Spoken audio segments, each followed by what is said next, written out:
My name is Jonathan, and I was physically and verbally bullied from the age of 6 for my sexuality. I would get spat on in the playground and called all sorts of homophobic names.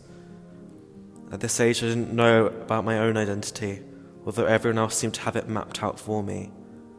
The labels cut deep in me and really hurt, but I couldn't tell anyone because I didn't completely understand what the words meant, and I thought no one cared. I was ashamed and confused, but took it that I was inferior to the rest of my class. I'm now 17 and still have days where I hate myself and my body.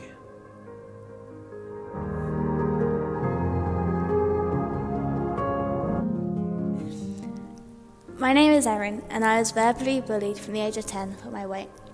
I was being called fat one minute and too skinny the next. How could I win? At first I cried a lot as I felt unwanted, but then I developed anorexia and began self-harming because I believed I wasn't good enough for anyone. This led to me shutting myself off from everyone and becoming extremely quiet. I now am always wary when building relationships and still have very little confidence.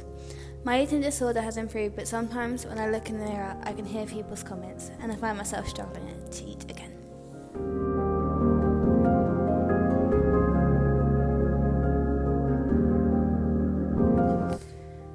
My name is Katie, and I was verbally bullied around the age of 15 for my anxiety. I was living with a very difficult situation at home and would often start thinking about this during the day at school, which brought on panic attacks.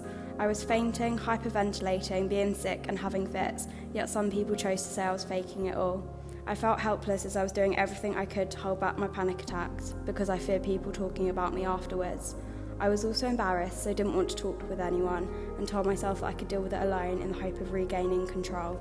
I'm now lucky to have a new supportive group of friends, but I still struggle to open up and talk about things.